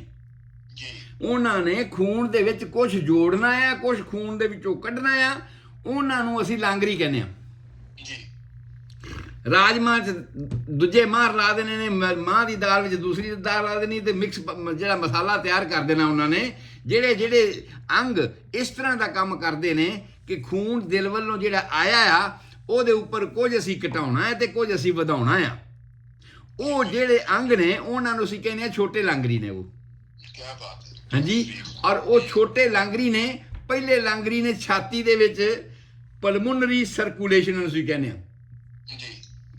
ਪਲਮੋਨ ਦਾ ਮਤਲਬ ਹੁੰਦਾ ਲੰਗਸ, ਫੇਫੜੇ, ਫੇਫੜਿਆਂ ਨੂੰ ਸਪਲਾਈ ਕਰਨ ਵਾਲਾ। ਹੁਣ ਫੇਫੜਿਆਂ ਨੂੰ ਸਪਲਾਈ ਕਰਨ ਵਾਲਾ ਤਾਂ ਪਲਮੋਨਰੀ ਆਰਟਰੀ ਦੀ ਕੱਲ ਆਪਾਂ ਗੱਲ ਕੀਤੀ ਸੀ ਕਿ ਸੱਜੇ ਪਾਸੇ ਦੇ ਹੇਠਾਂ ਵਾਲੇ ਖਾਨੇ ਚੋਂ, ਰਾਈਟ ਵੈਂਟਰੀਕਲ ਖਾਨੇ ਦੇ ਵਿੱਚੋਂ ਇੱਕ ਨਾਲੀ ਨਿਕਲਦੀ ਹੈ ਜਿਹੜੀ ਫੇਫੜਿਆਂ ਨੂੰ ਜਾਂਦੀ ਹੈ, ਖੂਨ ਬਾਹਰ ਲੈ ਕੇ ਜਾਂਦੀ, ਪਰ ਲੈ ਕੇ ਡੀਆਕਸੀਜਨੇਟਡ ਜਾਂਦੀ, ਵਰਤਿਆ ਹੋਇਆ ਖੂਨ ਲੈ ਕੇ ਜਾਂਦੀ ਹੈ। ਔਰ ਫਿਰ ਵੀ ਅਸੀਂ ਇਹਨੂੰ ਆਰਟਰੀ ਆਖਿਆ ਸੀਗਾ, ਇੱਥੇ ਵਿਧਾਨ ਦੇ ਵਿੱਚ ਫਰਕ ਪਾ ਦਿੱਤਾ ਗਿਆ। ਔਰ ਅਸੀਂ ਇਸ ਆਰਟਰੀ ਨੇ ਖੂਨ ਪਹੁੰਚਾਉਣਾ ਹੈ ਦੋ ਫੇਫੜਿਆਂ ਨੂੰ, ਅੱਗੇ ਦੋ ਬ੍ਰਾਂਚਾਂ 'ਚ ਵੰਡ ਕੇ ਦੋ ਫੇਫੜਿਆਂ ਨੂੰ ਖੂਨ ਪਹੁੰਚਾਤਾ। ਬਈ ਆਹ ਮਾਲ ਲੈ ਆਂਦਾ ਆ, ਇਹਦੀ ਹੁਣ ਕਰੋ ਸਫਾਈ ਤੇ ਇਹਨੂੰ ਸੈੱਟ ਕਰਕੇ ਤੇ ਜੋ ਇਹਦੇ 'ਚੋਂ ਕੱਢਣਾ ਹੈ ਕੱਢ ਦਿਓ, ਤੇ ਜੋ ਕੁਛ ਇਹਦੇ 'ਚ ਪਾਉਣਾ ਹੈ ਆਕਸੀਜਨ ਵਗੈਰਾ ਉਹ ਪਾ ਦਿਓ। ਤੇ ਉਸ ਤੋਂ ਬਾਅਦ 4 ਹੋਰ ਨਾਲੀਆਂ ਹੁੰਦੀਆਂ ਨੇ ਜਿਨ੍ਹਾਂ ਨੂੰ ਅਸੀਂ ਆਰਟਰੀਜ਼ ਕਹਿੰਦੇ ਆ। ਉਹ ਫੇਫੜਿਆਂ ਤੋਂ ਚੱਲ ਕੇ ਤੇ ਫਿਰ ਉੱਪਰ ਵਾਲੇ ਖਾਨੇ ਦੇ ਐਟਰੀਅਮ ਦੇ ਵਿੱਚ ਜਾਂਦੀਆਂ ਨੇ। ਖੱਬੇ ਪਾਸੇ ਦਾ ਜਿਹੜਾ ਐਟਰੀਅਮ ਆ ਉਹਦੇ ਵਿੱਚ ਵਾਪਸੀ ਖੂਨ ਲੈ ਕੇ ਆਉਂਦੀਆਂ ਨੇ, ਔਰ ਵਾਪਸੀ ਖੂਨ ਲਿਆ ਕੇ ਤੇ ਫਿਰ ਉਹ ਖੱਬੇ ਹੇਠਾਂ ਵਾਲੇ ਖਾਨੇ 'ਚ ਪਹੁੰਚਾਉਂਦੀਆਂ ਨੇ ਤੇ ਉੱਥੋਂ ਫਿਰ ਸਾਰੇ ਸਰੀਰ ਨੂੰ ਜਾਂਦਾ ਹੈ। ਸੋ ਇੱਕ ਛੋਟਾ ਖਜ਼ਾਨਚੀ ਹੋ ਗਿਆ, ਛੋਟਾ ਲੰਗਰੀ ਹੋ ਗਿਆ, ਜਿਹੜਾ ਪਲਮੋਨਰੀ ਸਰਕੂਲੇਸ਼ਨ ਨੂੰ ਸੰਭਾਲਦਾ ਹੈ, ਫੇਫੜਿਆਂ ਦੇ ਵਿੱਚ ਜਾਂਦਾ ਹੈ ਤੇ ਫੇਫੜਿਆਂ 'ਚ ਉਹਦੀ ਸਫਾਈ ਹੁੰਦੀ ਹੈ, ਖੂਨ ਦੀ ਸਫਾਈ ਹੋ ਕੇ ਤੇ ਉਹਦੇ ਵਿੱਚ ਆਕਸੀਜਨ ਭਰ ਕੇ ਕਾਰਬਨ ਡਾਈਆਕਸਾਈਡ ਉਹਦੇ 'ਚੋਂ ਕੱਢ ਕੇ ਉਹ ਸਾਰੇ, ਕਿਉਂਕਿ ਸਾਰੇ ਦੇ ਸਾਰੇ ਖੂਨ ਨੇ, ਉਂਗਲਾਂ ਦੇ ਵਿੱਚ ਸਾਰੇ ਖੂਨ ਨੇ ਨਹੀਂ ਜਾਣਾ, ਪਾਰਟ ਆਫ ਨੇ ਜਾਣਾ ਆ। ਅੱਖ ਨੱਕ ਕੰਨ ਦੇ ਵਿੱਚ ਸਾਰੇ ਖੂਨ ਨੇ ਨਹੀਂ ਜਾਣਾ, ਪਾਰਟ ਆਫ ਇਟ ਜਾਣਾ ਆ। ਪਰ ਫੇਫੜਿਆਂ ਦੇ ਵਿੱਚ ਸਾਰੇ ਖੂਨ ਨੇ ਹੋ ਕੇ ਲੰਘਣਾ। ਸੋ ਇਸ ਕਰਕੇ ਲਾਂਗਰੀ ਹੋ ਗਿਆ। ਤੇ ਇਹ ਲੰਗਰ ਇਸ ਤਰ੍ਹਾਂ ਦਾ ਵੀ ਇਹਨੇ ਆਪਣੀ ਕਾਰਵਾਈ ਉਹਦੇ ਉੱਤੇ ਕਰਨੀ ਹੈ, ਔਰ ਉਸ ਕਾਰਵਾਈ ਦੇ ਮੁਤਾਬਕ ਇਹਨੇ ਕਾਰਬਨ ਡਾਈਆਕਸਾਈਡ ਤੇ ਹੋਰ ਗੈਸਾਂ ਜਿਹੜੀਆਂ ਇਸ ਖੂਨ 'ਚ ਰਲੀਆਂ ਆ ਰਹੀਆਂ ਨੇ ਉਹਨਾਂ ਨੂੰ ਕੱਢ ਦੇਣਾ ਬਾਹਰ, ਤੇ ਆਕਸੀਜਨ ਇਹਦੇ ਵਿੱਚ ਭਰ ਦੇਣੀ ਹੈ ਤੇ ਲਾ ਵੀ ਲੈ ਜਾਓ। ਉਸ ਤੋਂ ਬਾਅਦ ਇੱਕ ਹੋਰ ਲਾਂਗਰੀ ਹੈਗਾ ਹੈ ਤੇ ਇਹਦੇ ਨਾਲ ਛੋਟਾ, ਪਰ ਕੰਮ ਉਹਦਾ ਵੀ ਇਹੀ ਹੈ। ਉਹਨੂੰ ਅਸੀਂ ਕਹਿੰਦੇ ਹਾਂ ਰੀਨਲ ਸਰਕੂਲੇਸ਼ਨ, ਜਿਹੜਾ ਕਿ ਐਬਡੋਮੀਨਲ ਏਓਰਟਾ ਸੀ ਨਾਂ ਲਿਆ ਸੀ, ਥੋਰੈਸਿਕ ਏਓਰਟਾ ਤੇ ਐਬਡੋਮੀਨਲ ਏਓਰਟਾ ਦਾ ਨਾਂ ਲਿਆ ਸੀਗਾ, ਜਿਹੜੀ ਖੂਨ ਸਪਲਾਈ ਕਰਦੀ ਹੈ ਦਿਲ ਤੋਂ ਲੈ ਕੇ ਹੇਠਾਂ ਲੈ ਕੇ ਜਾ ਰਹੀ ਹੈ, ਜਿਹੜੀ ਪੇਟ ਦੇ ਸਾਹਮਣੇ ਆਉਂਦੀ ਹੈ, ਰੀੜ੍ਹ ਦੀ ਹੱਡੀ ਦੇ ਨਾਲ ਪੇਟ ਦੇ ਸਾਹਮਣੇ ਜਿਹੜੀ ਆਉਂਦੀ ਹੈ, ਉਸ ਨੂੰ ਅਸੀਂ ਐਬਡੋਮੀਨਲ ਏਓਰਟਾ ਆਂਦੇ ਆ। ਤੇ ਉਹਦੇ ਵਿੱਚੋਂ ਇੱਕ ਖੂਨ ਦੀ ਵੱਡੀ ਨਾਲੀ 2 ਕਿਡਨੀਆਂ ਨੂੰ ਜਾਂਦੀ ਆ, ਰੀਨਲ ਕਿਡਨੀ ਨੂੰ ਕਹਿੰਦੇ ਆ। ਕਿਡਨੀ ਨੂੰ ਜਾਣ ਵਾਲੀ ਜਿਹੜੀ ਬ੍ਰਾਂਚ ਹੈ ਉਹ 2 ਹਿੱਸਿਆਂ 'ਚ ਵੰਡ ਕੇ ਰੀਨਲ ਆਰਟਰੀ ਬਣਦੀ ਹੈ, ਤੇ ਰੀਨਲ ਆਰਟਰੀ ਖੂਨ ਲੈ ਕੇ ਤੇ ਦੋਹਾਂ ਕਿਡਨੀਆਂ ਨੂੰ ਸਪਲਾਈ ਕਰਦੀ ਆ, ਤੇ ਕਿਡਨੀਆਂ ਨੂੰ ਕਹਿੰਦੀ ਵੀ ਆਹ ਜਿਹੜਾ ਕੁਛ ਆ ਗਿਆ ਇਹਨੂੰ ਸੰਭਾਲ ਲਓ, ਤੇ ਹੁਣ ਇਹਦੇ 'ਚ ਜੋ ਵਾਧਾ ਘਾਟਾ ਕਰਨਾ ਤੁਸੀਂ ਕਰ ਲਓ ਤੇ ਅੱਗੇ ਵਰਤਾਓ। ਕੰਮ ਪੂਰਾ ਉਹਨੇ ਕਰਤਾ ਵੀ ਮੈਂ ਪਹੁੰਚਾ ਦਿੱਤਾ ਤੇ ਬਾਕੀ ਵਾਪਸ ਕਰ ਲਿਆ ਜੀ। ਕਿਡਨੀ ਨੇ ਕੀ ਕਰਨਾ ਹੈ ਕਿ ਇਹਦੇ ਵਿੱਚੋਂ ਯੂਰੀਆ, ਇਹਦੇ ਵਿੱਚੋਂ ਟੌਕਸਿਕ ਸਬਸਟੈਂਸ, ਇਹਦੇ ਵਿੱਚੋਂ ਐਲਬਿਊਮਿਨ, ਇਹਦੇ ਵਿੱਚ ਹੋਰ ਬਹੁਤ ਤਰ੍ਹਾਂ ਦੇ ਜਿਹੜੇ ਤੱਤ ਸਰੀਰ ਦੇ ਵਿੱਚ ਨਹੀਂ ਰਹਿਣੇ ਚਾਹੀਦੇ ਜਾਂ ਰਹਿਣੇ ਚਾਹੀਦੇ ਨੇ ਤੇ ਇੱਕ ਲਿਮਟ ਵਿੱਚ ਰਹਿਣੇ ਚਾਹੀਦੇ ਨੇ, ਜੋ ਉਹ ਵੱਧ ਹੋਣ ਤੇ ਇਹਦੇ ਵਿੱਚ ਇੱਕ ਫਿਲਟਰ ਲੱਗਿਆ ਹੋਇਆ ਜਿਹਨੂੰ ਨੈਫਰੋਨ ਕਹਿੰਦੇ ਆ ਅਸੀਂ। ਔਰ ਉਹ ਫਿਲਟਰ ਅਗਰ ਖਿੱਚ ਦਈਏ ਤੰਦੀ ਉਹਦੀ ਤੇ 9 ਮੀਲ ਲੰਬਾ ਹੋ ਜਾਂਦਾ ਹੈ। ਇੰਨੀ ਬਰੀਕ ਤੰਦੀ ਦੇ ਵਿੱਚ ਸਪਰਿੰਗ ਬਣੇ ਹੋਏ ਨੇ, ਔਰ ਉਹਦੇ ਵਿੱਚ ਇਫਰੈਂਟ ਡਕਟ, ਇਸ ਤਰ੍ਹਾਂ ਕਰਕੇ ਬੋਮੈਨਸ ਕੈਪਸੂਲ, ਬਹੁਤ ਸਾਰੇ ਪਾਰਟ ਨੇ। ਮੈਂ ਸਮਝਦਾ ਵੀ ਆਮ ਸਰੋਤਿਆਂ ਨੂੰ ਇਹਦੇ ਨਾਲ ਬਹੁਤਾ ਮਤਲਬ ਨਹੀਂ ਹੈਗਾ, ਤੇ ਮੈਂ ਉਹ ਦਿਮਾਗ ਤੇ ਉਹਨਾਂ ਦੇ ਬੋਝ ਨਾ ਪਾਵਾਂ। ਇਹ ਡਾਕਟਰਾਂ ਦਾ ਵਿਸ਼ਾ ਸਿਰਫ ਇਹ ਹੀ ਸਮਝਣ ਵੀ ਕਿਡਨੀ ਇੱਕ ਹੋਰ ਵਰਤਾਵਾ ਹੈਗਾ ਆ, ਕਿਡਨੀ ਇੱਕ ਹੋਰ ਲੰਗਰ ਹੈਗਾ ਆ, ਜਿਹਦੇ ਵਿੱਚ ਖੂਨ ਜਾਂਦਾ ਆ ਤੇ ਖੂਨ ਦੀ ਸਫਾਈ ਹੁੰਦੀ ਹੈ, ਔਰ ਖੂਨ ਦੀ ਸਫਾਈ ਹੋ ਕੇ ਤੇ ਉਹ ਵਾਪਸੀ ਫਰੈਸ਼ ਖੂਨ ਚਲੇ ਜਾਂਦਾ ਹੈ। ਵਾਧੂ ਚੀਜ਼ਾਂ ਜਿਹੜੀਆਂ ਹੁੰਦੀਆਂ ਨੇ, ਇਹ ਕਿਡਨੀ ਜਿਹੜੀ ਹੈ ਪਿਸ਼ਾਬ ਦੇ ਰਸਤੇ ਇਸ ਨੂੰ ਬਾਹਰ ਕੱਢਣ ਦੀ ਕੋਸ਼ਿਸ਼ ਕਰਦੀ ਹੈ। ਇਸੇ ਤਰ੍ਹਾਂ ਹੀ ਇਹ ਉਸ ਤੋਂ ਅਗਲਾ ਸਿਸਟਮ ਹੁੰਦਾ ਹੈ, ਉਹਨੂੰ ਅਸੀਂ ਕਹਿੰਦੇ ਹਾਂ ਪੋਰਟਲ ਸਿਸਟਮ ਜਾਂ ਹੈਪਾਟਿਕ ਪੋਰਟਲ ਸਰਕੂਲੇਸ਼ਨ। ਹੈਪਾਟਿਕ ਦਾ ਮਤਲਬ ਹੁੰਦਾ ਲਿਵਰ, ਜਿਹੜਾ ਲਿਵਰ ਨਾਲ ਸੰਬੰਧਿਤ ਹੈ। ਪੋਰਟਲ ਪੰਜਾਬੀ ਦਾ ਲਫ਼ਜ਼ ਹੈ, ਉਹਦੇ ਤੋਂ ਬਣਿਆ ਪੋਰਟ। ਇਹ ਪੋਰਟ ਨਹੀਂ ਹੁੰਦੀ, ਅਸੀਂ ਮੁਰਗੇ ਨੂੰ ਮਾਰਿਆ ਤੇ ਮੁਰਗੇ ਦੀ ਪੋਰਟ ਹੈਗੀ ਹੈ, ਜਿੱਥੇ ਖੁਰਾਕ ਜਾਂਦੀ ਹੈ, ਤੇ ਉਹ ਪੋਰਟਲ ਸਿਸਟਮ ਨੂੰ ਸਪਲਾਈ ਕਰਨ ਵਾਲੀ ਉਸ ਐਬਡੋਮੀਨਲ ਏਓਰਟਾ ਦੇ ਵਿੱਚੋਂ ਹੀ ਇੱਕ ਬ੍ਰਾਂਚ ਜਾਂਦੀ ਹੈ, ਜਿਹੜੀ ਲਿਵਰ ਨੂੰ ਓਵਰਆਲ ਤਾਂ ਸਪਲਾਈ ਕਰਦੀ ਹੈ। ਜਿਵੇਂ ਹਾਰਟ ਨੂੰ ਮੈਂ ਦੱਸਿਆ ਕਿ ਇਹ ਨਹੀਂ ਵੀ ਹਾਰਟ ਦੇ ਵਿੱਚ ਸਾਰਾ ਖੂਨ ਜਾਂਦਾ ਤਾਂ ਜਿੰਨਾ ਮਰਜ਼ੀ ਪੀ ਲਵੇ, ਉਹਦੇ ਵਾਸਤੇ ਅਲੱਗ ਕੁਦਰਤ ਨੇ ਚੈਲੰਜ ਬਣਾਇਆ ਹੋਇਆ ਵੀ ਨਾ ਭਾਈ ਤੂੰ ਇਸ ਤਰ੍ਹਾਂ ਕਰਨਾ ਆ, ਜਦੋਂ ਬਾਕੀ ਵਰਤਿਆ ਗਿਆ ਉਸ ਤੋਂ ਬਾਅਦ ਤੂੰ ਲੈਣਾ ਆ। ਇਸੇ ਤਰ੍ਹਾਂ ਹੀ ਲਿਵਰ ਵਾਸਤੇ ਵੀ ਕੁਦਰਤ ਨੇ ਇੱਕ ਨਿਯਮ ਸੈੱਟ ਕੀਤਾ ਹੋਇਆ ਆ ਵੀ ਭਾਈ ਤੇਰੇ ਕੋਲ ਆਂਤੜੀਆਂ ਦੇ ਵਿੱਚੋਂ ਜਿੰਨਾ ਵੀ ਇਕੱਠਾ ਹੋਣਾ ਹੈ ਖੂਨ, ਉਹ ਸਾਰਾ ਆਉਣਾ ਆ, ਪਰ ਤੂੰ ਉਹਦੇ ਵਿੱਚੋਂ ਵਰਤਣਾ ਨਹੀਂ। ਤੂੰ ਉਹਦੇ ਅਲੱਗ-ਅਲੱਗ ਹਿੱਸੇ ਕਬਾੜੀਏ ਵਾਂਗੂ ਵੰਡ ਕੇ ਰੱਖ ਦੇਣੇ ਆ। ਤੈਨੂੰ ਸਪਲਾਈ ਜਿਹੜੀ ਤੈਨੂੰ ਖੁਰਾਕ ਚਾਹੀਦੀ, ਤੈਨੂੰ ਜਿਹੜੀ ਤਨਖਾਹ ਮਿਲਣੀ ਆ, ਉਹ ਪੋਰਟਲ ਸਿਸਟਮ ਚੋਂ ਮਿਲਣੀ ਹੈ। ਇਹ ਤਾਂ ਲੀਡਰਾਂ ਨੂੰ ਵੀ ਇਹਦੇ ਤੇ ਲੱਗਦਾ ਜੀ, ਜਿਹੜੇ ਲੀਡਰ ਹੈ ਉਹਨਾਂ ਨੂੰ ਇਹ ਚੀਜ਼ਾਂ ਦੀ ਸਮਝ ਆਵੇ ਕਿ ਇਹ ਦੇਖੋ ਇੱਕ ਜਗ੍ਹਾ ਦੇ ਉੱਪਰ ਦੇਤਾ ਕੁਦਰਤ ਨੇ, ਤੇ ਉਹਨੂੰ ਇਹ ਕਿਹਾ ਗਿਆ ਕਿ ਵੀ ਤੂੰ ਇਹਨੂੰ ਇੰਨਾ ਉਨਾ ਹੀ ਵਰਤ ਸਕਦਾ ਜਿੰਨੀ ਜ਼ਰੂਰਤ ਆ। ਹਾਂਜੀ। ਸੋ ਉਹਨੂੰ ਕਿਹਾ ਭਾਈ ਤੈਨੂੰ ਜਿਹੜੀ ਤਨਖਾਹ ਦੇਣੀ ਹੈ ਨਾ, ਉਹ ਵੱਖਰਾ ਸਿਸਟਮ ਹੈਗਾ ਆ। ਇਹ ਨਹੀਂ ਵੀ ਜੇ ਤੂੰ ਬੈਂਕ ਦੇ ਵਿੱਚ ਲੱਗਾ ਤੇ ਜਿਹੜੇ ਪੈਸੇ ਮਰਜ਼ੀ ਜੇਬ 'ਚ ਭਰ ਕੇ ਤੂੰ ਲੈ ਜਾਵੇਂ। ਹਾਂਜੀ, ਤੈਨੂੰ ਤਨਖਾਹ ਵੱਖਰੀ ਮਿਲੂਗੀ ਉਹਦੇ ਮੁਤਾਬਕ, ਅਸੂਲ ਦੇ ਮੁਤਾਬਕ। ਸੋ ਇਹ ਜਿਹੜਾ ਲਿਵਰ ਵਾਲਾ ਸਿਸਟਮ ਹੈਗਾ ਆ, ਉਹਨੂੰ ਅਸੀਂ ਪੋਰਟਲ ਸਿਸਟਮ ਕਹਿੰਦੇ ਆ, ਔਰ ਹੈਪੈਟਿਕ ਪੋਰਟਲ ਸਿਸਟਮ ਕੰਬਾਈਨ ਤੌਰ ਤੇ ਇਕੱਠੇ ਤੌਰ ਤੇ ਅਸੀਂ ਕਹਿ ਦਿੰਦੇ ਹਾਂ। ਜਿੰਨਾ ਵੀ ਅੰਤ ਟੱਟੀ ਵਾਲੇ ਰਸਤੇ ਤੋਂ ਲੈ ਕੇ ਅੰਤੜੀਆਂ ਮਿਹਦੇ ਤੱਕ ਜਿੰਨਾ ਵੀ ਪੋਰਟ ਦਾ ਖੂਨ ਆ, ਤਾਂ ਹੀ ਇਹਦਾ ਨਾਮ ਪੋਰਟਲ ਸਿਸਟਮ ਰੱਖ ਦਿੱਤਾ ਗਿਆ। Port means ਮਿਹਦਾ, ਸਟੋਮਿਕ। ਸੋ ਜਿੰਨਾ ਵੀ ਇਹ ਸਾਰਾ ਖੂਨ ਵਰਤਿਆ ਹੋਇਆ ਡੀਆਕਸੀਜਨੇਟਡ ਸਾਡੇ ਕੋਲ ਇਹਨਾਂ ਆਂਤੜੀਆਂ ਵਿੱਚੋਂ ਆਉਂਦਾ ਆ, ਉਹ ਸਿੱਧਾ ਦਿਲ ਨੂੰ ਨਹੀਂ ਜਾਂਦਾ। ਉਹ ਵੀ ਭਰ ਕੇ ਸਿੱਧਾ ਸਾਰੇ ਦਾ ਸਾਰਾ ਕਬਾੜ ਦੀ ਦੁਕਾਨ ਤੇ ਲਿਵਰ ਦੇ ਵਿੱਚ ਸੁੱਟਿਆ ਜਾਂਦਾ ਹੈ। ਔਰ ਲਿਵਰ ਇੱਕ ਕਬਾੜੀਆ ਹੈਗਾ, ਇਹਨੇ ਕੀ ਕਰਨਾ ਹੈ ਵੀ ਜਿਹੜਾ ਇਹਦੇ 'ਚ ਫੈਟ ਆਇਆ ਉਸ ਨੂੰ ਵੀ ਅਲੱਗ-ਅਲੱਗ ਤੋੜ ਦੇਣਾ, ਜਿਹੜਾ ਇਹਦੇ 'ਚ ਕਾਰਬੋਹਾਈਡਰੇਟ ਆਇਆ ਉਹਨੂੰ ਵੀ ਅਲੱਗ-ਅਲੱਗ ਤੋੜ ਦੇਣਾ, ਜਿਹੜੀ ਇਹਦੇ 'ਚ ਸ਼ੂਗਰ ਆਈ ਹੈ ਉਹਨੂੰ ਵੀ ਇਹਨੇ ਅਲੱਗ-ਅਲੱਗ ਤੋੜ ਦੇਣਾ, ਜਿਹੜਾ ਇਹਦੇ 'ਚ ਆਇਰਨ ਆਇਆ ਆ ਉਹਨੂੰ ਵੀ ਅਲੱਗ-ਅਲੱਗ ਤੋੜ ਦੇਣਾ। ਕਿਸੇ ਦਾ ਬਿਲੀਰੂਬਨ ਬਣਾ ਦੇਣਾ ਹੈ, ਕਿਸੇ ਦਾ ਉਹਨੇ ਜਿਹੜੀ ਆ ਟੋਟਲ ਕੋਲੇਸਟ੍ਰੋਲ ਅਲੱਗ ਰੱਖ ਦੇਣਾ ਹੈਗਾ ਆ, ਤੇ LDH ਤੇ HDL ਜਿਹੜੇ ਨੇ ਹਾਈ ਲਿਪੋਪ੍ਰੋਟੀਨਸ ਤੇ ਲੋ ਡੈਂਸਿਟੀ ਲਿਪੋਪ੍ਰੋਟੀਨਸ ਉਹ ਅਲੱਗ ਕਰ ਦੇਣੇ ਨੇ ਫੈਟ ਦੇ ਹਿੱਸੇ। ਹਾਂਜੀ, ਸੋ ਇਹਦਾ ਇੱਕ ਅਲੱਗ ਲੈਕਚਰ ਹੈਗਾ ਜਿਹੜਾ ਆਪਾਂ ਕੋਲੇਸਟ੍ਰੋਲ ਦੇ ਉੱਪਰ ਕਰਾਂਗੇ, ਜਿਹਦੇ ਵਿੱਚ ਮੈਂ ਇਹ ਦੱਸੂਗਾ ਵੀ ਭਾਈ ਜਿਹੜੇ ਕੋਲੇਸਟ੍ਰੋਲ ਦੀ ਗੱਲਾਂ ਤੁਸੀਂ ਸੁਣੀਆਂ ਨੇ ਡਾਕਟਰਾਂ ਕੋਲੋਂ ਜੀ, ਇੰਨਾ ਕੋਲੇਸਟ੍ਰੋਲ ਤੇਰਾ ਟੋਟਲ ਹੈ ਜੀ, ਔਰ ਉਸ ਤੋਂ ਬਾਅਦ LDL ਕਿੰਨਾ ਹੈਗਾ, ਲੋ ਡੈਂਸਿਟੀ ਲਿਪੋਪ੍ਰੋਟੀਨ ਕਿੰਨਾ ਹੈਗਾ, HDL ਕਿੰਨਾ ਹੈਗਾ, ਹਾਈ ਡੈਂਸਿਟੀ ਲਿਪੋਪ੍ਰੋਟੀਨ ਕਿੰਨਾ ਹੈਗਾ। ਜਿਹੜਾ ਲੋ ਵਾਲਾ ਹੁੰਦਾ ਹੈ ਨਾ ਉਹ ਬਰੀਕ ਹੁੰਦਾ ਆ, ਔਰ ਉਹ ਬਰੀਕ ਹੁੰਦਾ ਉਹ ਜੇ ਬਹੁਤਾ ਹੋ ਜੇ ਤੇ ਖਤਰਨਾਕ ਹੈ। ਜਿਵੇਂ ਜਿਹੜੀ ਖੰਡ ਬਰੀਕ ਹੁੰਦੀ ਹੈ ਉਹ ਥੱਲੇ ਬਹਿ ਜਾਂਦੀ ਜ਼ਿਆਦਾ, ਔਰ ਥੱਲੇ ਜਿਹੜੀ ਬਹਿ ਗਈ ਆਂਤੜੀਆਂ ਦੇ ਵਿੱਚ ਸਾਡੀ ਖੂਨ ਦੀਆਂ ਨਾੜੀਆਂ ਦੇ ਵਿੱਚ ਜਾਂ ਹਾਰਟ ਦੇ ਵਿੱਚ ਉਹ ਜਮਾ ਕਰ ਦੇਗੀ ਤੇ ਫਿਰ ਸਟੈਂਟ ਤੇ ਪਹੁੰਚ ਜਾਵਾਂਗੇ। ਇਸ ਕਰਕੇ ਜਿਹੜਾ ਸਾਡਾ LDL ਆ ਉਹ ਘੱਟ ਹੋਣਾ ਚਾਹੀਦਾ। ਇਹਦੀ ਡਿਟੇਲ ਮੈਂ ਬਾਅਦ ਚ ਦਿਆਂਗਾ। ਆਪਾਂ ਅੱਗੇ ਚਲੀਏ ਵੀ ਇਹ ਪੋਰਟਲ ਸਿਸਟਮ ਜਿਹੜਾ ਹੈਗਾ ਲਿਵਰ ਨੂੰ ਖੂਨ ਜਿੰਨਾ ਵੀ ਆਂਤੜੀਆਂ ਤੋਂ ਆਉਂਦਾ ਹੈ ਇਹ ਫਿਰ ਉਹਦੇ ਤੇ ਕਾਰਵਾਈ ਕਰਕੇ ਹਿੱਸੇ ਤੋੜ ਕੇ ਤੇ ਬਾਕੀ ਜਿਹੜਾ ਬਚਿਆ ਖੂਨ ਹੁੰਦਾ ਹੈ ਉਸ ਨੂੰ ਇੱਕ ਅਜਾਈਗਸ ਵੇਨ ਹੈ ਉਹਦਾ ਨਾਂ, ਇੱਕ ਨਾੜੀ ਦੇ ਰਾਹੀਂ ਇਹ ਫੇਰ ਹਾਰਟ ਦੇ ਸੱਜੇ ਉੱਪਰ ਵਾਲੇ ਖਾਨੇ 'ਚ ਭੇਜ ਦਿੰਦਾ। ਇਹਦਾ ਕੰਮ ਖਤਮ ਹੋ ਗਿਆ ਵੀ ਜੋ ਮੇਰੇ ਕੋਲ ਆਇਆ ਸੀ, ਜੋ ਇਹਦੇ 'ਚ ਮੈਂ ਕੱਢਣਾ ਸੀ ਪਾਸੇ ਰੱਖ ਲਿਆ, ਔਰ ਬਾਕੀ ਨੂੰ ਮੈਂ ਅੱਗੇ ਭੇਜ ਦਿੱਤਾ ਸਫਾਈ ਹੋਣ ਵਾਸਤੇ ਅਲੱਗ-ਅਲੱਗ ਗੰਗਾ ਵਾਸਤੇ, ਤੇ ਮੈਨੂੰ ਤਨਖਾਹ ਵੱਖਰੀ ਮਿਲੇਗੀ ਬੈਂਕ ਦੇ ਵਿੱਚੋਂ। ਔਰ ਕੋਰੋਨਰੀ ਆਰਟਰੀ ਦੀ ਗੱਲ ਆਪਾਂ ਆਮ ਤੌਰ ਤੇ ਕਰ ਹੀ ਚੁੱਕੇ ਹਾਂ। ਉਸ ਤੋਂ ਬਾਅਦ ਹੈ ਸੈਰੇਬਰਲ ਸਰਕੂਲੇਸ਼ਨ, ਇਹ ਵੀ ਲੰਘ ਰਹੀ ਹੈ ਕਿਉਂਕਿ ਸਾਰੇ ਸਰੀਰ ਨੂੰ ਇੱਕ ਹਿੱਸਾ ਖੂਨ ਜਾਂਦਾ ਹੈ, ਸਾਰੇ ਸਰੀਰ ਨੂੰ ਦੋ ਹਿੱਸੇ ਖੂਨ ਜਾਂਦਾ ਹੈ ਬ੍ਰੇਨ ਨੂੰ। ਹਾਂਜੀ, ਇਹ ਤਾਂ ਬਹੁਤ ਜ਼ਿਆਦਤੀ ਹੋ ਗਈ, ਬੜੀ ਜ਼ਿਆਦਤੀ ਹੋ ਗਈ ਹੈ ਨਾ। ਔਰ ਉਹਦੇ ਵਿੱਚ ਕਿਉਂਕਿ ਬਹੁਤ ਸਾਰੀਆਂ ਬਰੀਕ ਨਾੜੀਆਂ ਨੇ, ਰਤਵਾਲਾਂ ਵਰਗੀਆਂ ਨਾੜੀਆਂ ਨੇ, ਜਿਨ੍ਹਾਂ ਛੋਟੇ ਛੋਟੇ ਅੰਗਾਂ, ਕਿਉਂਕਿ ਆਹ ਜਿਹੜੀ ਖੋਪੜੀ ਹੈ ਨਾ ਸਾਡੀ, ਇਹ ਖੋਪੜੀ ਇੱਕ ਪਿੰਡ ਵਸਿਆ ਹੋਇਆ ਹੈ। ਇਹ ਇੱਕ ਹੀ ਚੀਜ਼ ਨਹੀਂ ਹੈਗਾ ਵੀ ਬ੍ਰੇਨ ਰੱਖਿਆ ਤੇ ਬ੍ਰੇਨ ਰੱਖਿਆ, ਨਹੀਂ।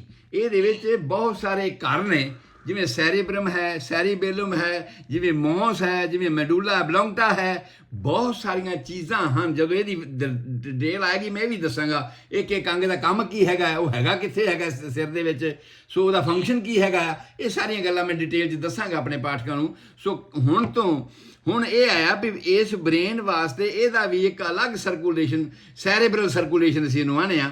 ਇਹ ਵੀ ਇੱਕ ਖਜ਼ਾਨਚੀ ਹੋ ਗਿਆ, ਇੱਕ ਤਰ੍ਹਾਂ ਦਾ ਲੰਗਰ ਹੀ ਹੋ ਗਿਆ ਵੀ ਇਹਦੇ ਕੋਲ ਆਉਂਦਾ ਲੰਗਰ ਤੇ ਇਹਨੇ ਉਹਨਾਂ ਦੇ ਉੱਪਰ ਕਾਰਵਾਈ ਕਰਨੇ ਦੀ। ਇਸ ਸਾਰੇ ਸਰਕੂਲੇਸ਼ਨ ਨੂੰ ਅਸੀਂ ਕਹਿੰਦੇ ਆ ਸਰਕਲ ਆਫ ਵਿਲਸ। ਵਿਲ ਦੇ ਮੁਤਾਬਕ ਸਾਰੀ ਵਿਲ ਸਾਡੀ ਕੰਟਰੋਲ ਕਰਦੀ ਹੈ। ਸਰਕਲ ਆਫ ਵਿਲਸ ਬੇਸਿਕਲੀ ਇਹ ਡਾਕਟਰ ਦਾ ਨਾਂ ਸੀਗਾ, ਔਰ ਉਸ ਨੇ ਇਸ ਚੀਜ਼ ਨੂੰ ਇਲੈਬੋਰੇਟ ਕੀਤਾ ਤੇ ਦੱਸਿਆ ਭਈ ਬ੍ਰੇਨ ਦੇ ਅੰਦਰ ਅੰਗਾਂ ਤੋਂ ਇਲਾਵਾ ਇੱਕ ਵੱਖਰਾ ਜਾਲ ਵਿਖਿਆ ਹੋਇਆ ਖੂਨ ਦਾ। ਜਿੰਨਾ ਖੂਨ ਬ੍ਰੇਨ ਨੂੰ ਜਾਂਦਾ ਦੋ ਕੈਰੋਟਿਡ ਆਰਟਰੀਆਂ ਦੇ ਰਾਹੀਂ, ਔਰ ਉਹਨਾਂ ਦੀ ਜਿਹੜੀ ਡਿਸਟ੍ਰੀਬਿਊਸ਼ਨ ਹੁੰਦੀ ਹੈ ਦੋ ਪਾਸਿਆਂ ਦੀ, ਸੱਜੇ ਪਾਸੇ ਦੀ ਤੇ ਖੱਬੇ ਪਾਸੇ ਦੀ, ਉਹ ਇੱਕ ਆਪਣਾ ਵੱਖਰਾ ਹੀ ਵਿਧਾਨ ਹੈ ਜਿਹੜੀ ਬਰੀਕ ਬਰੀਕ ਨਾੜੀਆਂ ਰਾਹੀਂ ਹੁੰਦਾ ਆ। ਜੇ ਛੋਟਾ ਮੋਟਾ ਕੋਈ ਵੀ ਕਲੌਟ ਕਿਸੇ ਪਾਸਿਓਂ ਸਰੀਰ ਦੇ ਵਿੱਚੋਂ ਆ ਕੇ ਇਸ ਬ੍ਰੇਨ ਦੇ ਵਿੱਚ ਚਲਾ ਜਾਵੇ ਤੇ ਉਸ ਵੇਲੇ ਉਹ ਪਾਸਾ ਮਾਰਿਆ ਜਾ ਸਕਦਾ, ਅਧਰੰਗ ਹੋ ਸਕਦਾ ਹੈ। ਇਹਨੂੰ ਅਸੀਂ ਕਹਿੰਦੇ ਆ ਇੰਬੋਲਿਜ਼ਮ। ਇੰਬੋਲਿਜ਼ਮ ਦੀ ਪਰਿਭਾਸ਼ਾ ਪੰਜਾਬੀ 'ਚ ਮੈਂ ਇਹ ਦੱਸਾਂ ਵੀ ਤੁਸੀਂ ਬਰਸਾਤਾਂ ਦੇ ਦਿਨਾਂ ਵਿੱਚ ਵੇਖਿਆ ਹੋਣਾ ਵੀ ਦਰਿਆਵਾਂ ਦੇ ਵਿੱਚ ਪਹਾੜਾਂ ਤੋਂ ਕਈ ਬੂਟੀਆਂ ਰੁੜ ਕੇ ਆ ਜਾਂਦੀਆਂ ਨੇ ਸਾਡੇ ਮੈਦਾਨੀ ਏਰੀਏ ਵਿੱਚ। ਜਿਹੜੀਆਂ ਬੂਟੀਆਂ ਆਮ ਤੌਰ ਤੇ ਮੈਦਾਨਾਂ ਵਿੱਚ ਪੈਦਾ ਨਹੀਂ ਹੁੰਦੀਆਂ, ਪਰ ਆਈਆਂ ਉੱਪਰੋਂ ਹੁੰਦੀਆਂ ਨੇ ਰੁੜ ਕੇ, ਤੇ ਆਉਂਦੀਆਂ ਉਦੋਂ ਨੇ ਜਦੋਂ ਬਰਸਾਤ ਹੁੰਦੀ ਤੇ ਮੀਂਹ ਜ਼ਿਆਦਾ ਹੁੰਦਾ, ਪਾਣੀ ਜ਼ਿਆਦਾ ਆ ਜਾਂਦਾ ਆ। ਔਰ ਉਹਨੂੰ ਅਸੀਂ ਕਹਿੰਦੇ ਆ ਇੰਬੋਲਿਜ਼ਮ। ਇਹ ਇੰਬੋਲਿਜ਼ਮ ਐ ਆ ਵੀ ਕਿਸੇ ਥਾਂ ਤੇ ਸਰੀਰ ਦੇ ਵਿੱਚ ਸੱਟ ਲੱਗੀ ਹੋਵੇ, ਕੁਝ ਐਸਾ ਹੋ ਗਿਆ ਹੋਵੇ ਜਿੱਥੋਂ ਦਾ ਸੰਘਣਾ ਖੂਨ ਹੋਵੇ, ਤੇ ਉਹ ਸੰਘਣਾ ਖੂਨ ਇਸੇ ਤਰ੍ਹਾਂ ਹੀ ਚੱਲਦਾ ਚੱਲਦਾ ਅਗਰ ਬ੍ਰੇਨ ਵਿੱਚ ਚਲੇ ਗਿਆ ਤੇ ਉੱਥੇ ਨਾੜੀਆਂ ਬੜੀਆਂ ਬਰੀਕ ਨੇ, ਭਾਵੇਂ ਪ੍ਰੈਸ਼ਰ ਜ਼ਿਆਦਾ ਆ ਫਿਰ ਵੀ ਨਾੜੀਆਂ ਇੰਨੀਆਂ ਜ਼ਿਆਦਾ ਬਰੀਕ ਨੇ ਕਿ ਉਹਨਾਂ ਦੇ ਵਿੱਚ ਅਗਰ ਕੋਈ ਉਹ ਕਿਣਕਾ ਕਿਸੇ ਥਾਂ ਤੇ ਅੜ ਗਿਆ ਤੇ ਉਸ ਇੰਬੋਲਿਜ਼ਮ ਨੇ ਜਿਸ ਪਾਸੇ ਅੜ ਗਿਆ ਉਸ ਤੋਂ ਉਲਟ ਪਾਸੇ ਦਾ ਜਿਹੜਾ ਪੈਰਾਲਾਈਸਿਸ ਕਰ ਦੇਣਾ। ਜੇ ਸੱਜੇ ਪਾਸੇ ਅੜ ਗਿਆ, ਕੁਦਰਤ ਨੇ ਨਿਯਮ ਬਣਾਇਆ ਹੈ ਕਿ ਜੇ ਸੱਜੇ ਪਾਸੇ ਸਿਰ ਦੇ ਸੱਟ ਲੱਗੇ ਤੇ ਖੱਬਾ ਪਾਸਾ ਮਾਰਿਆ ਜਾਂਦਾ ਹੈ, ਜੇ ਖੱਬੇ ਪਾਸੇ ਸੱਟ ਲੱਗੇ ਤੇ ਸੱਜਾ ਪਾਸਾ ਪੈਰਾਲਾਈਸਿਸ ਹੋ ਜਾਂਦਾ ਹੈ, ਜੇ ਖੁੱਤੀ 'ਚ ਸੱਟ ਲੱਗੇ ਤੇ ਨਜ਼ਰ ਚਲੀ ਜਾਂਦੀ ਆ, ਜੇ ਚੋਟੀ 'ਚ ਸੱਟ ਲੱਗੇ ਤੇ ਪੈਰ ਪੈਰਾਲਾਈਜ਼ ਹੋ ਜਾਂਦੇ ਆ।